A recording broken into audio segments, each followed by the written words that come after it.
Time is not a river, it is a mirror, shattered by the weight of giants. Listen to the rhythm of the Pleistocene. This is not the breath of a hunter. It is the exhaust of a living engine. He stands alone in the cathedral of the mammoth steppe, a monarch crowned in calcium and violence. The king is dead. Long live the king.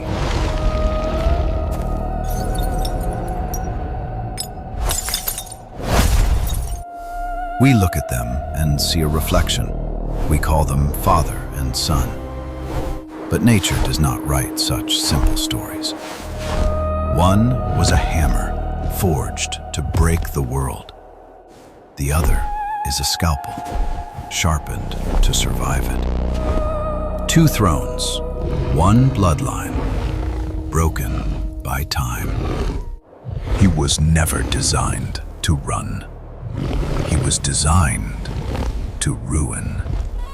Look past the fur, strip away the skin.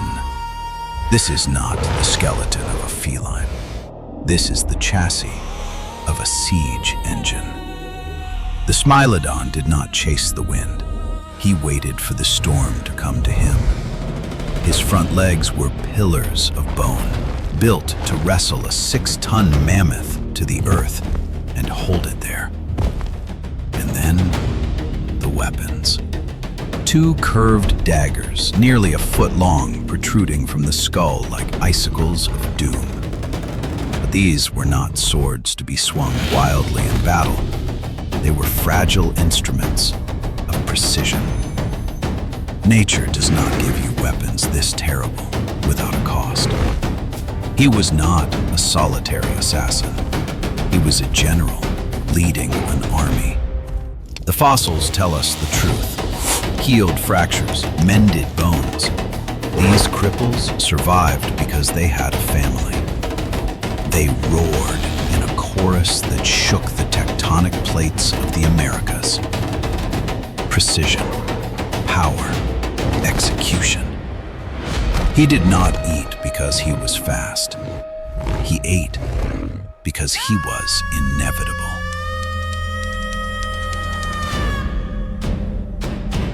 But the fires of the old world burned out, and from the ashes rose the ghost. Meet the Amur Tiger, the modern king. Where the Smilodon was condensed power, the tiger is fluid grace. His body is a masterclass in compromise, heavy enough to kill a bear, yet light enough to vanish into a patch of bamboo. He walks on silence. He has no pride, no brothers to defend his flank, no sisters to share the kill. He carries the weight of his survival on a single spine. Every meal is a gamble. Every injury is a death sentence. This is the price of his perfection. The Smilodon killed with a slash, a bloody, violent opening of the veins. The tiger kills with a kiss. He clamps the throat, crushing the windpipe, extinguishing the candle of life not with blood, but with the denial of air. The Smilodon was a warrior. The tiger is a ninja. But perfection is a fragile thing. When you build a key for only one lock, you must pray the lock never changes. The world moved on. The slow, lumbering giants he feasted upon began to fade. In their place came the swift, the agile, the small. The Smilodon looked at his magnificent weapons, his terrible teeth, his massive arms, and found them useless. He was a tank, trying to catch a butterfly.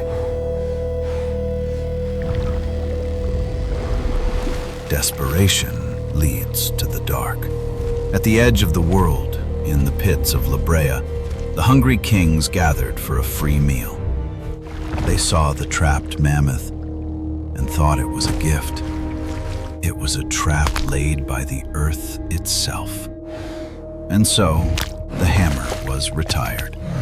The dynasty of the Saber-tooth did not end with a bang, but with a slow, suffocating dark.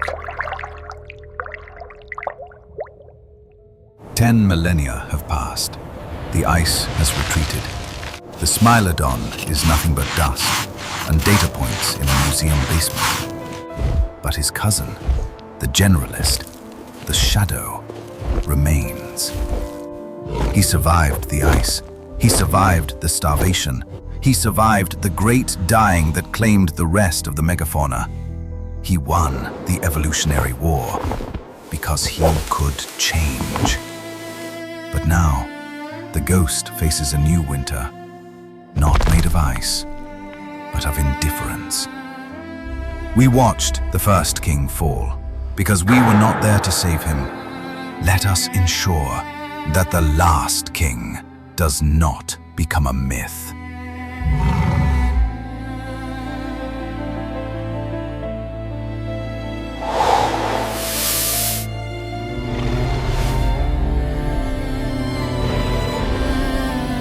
Subscribe to us for more chronicles of the ancient world. And tell us in the comments, in a battle for survival, who do you choose? The raw power of the Smilodon or the deadly precision of the Taiga?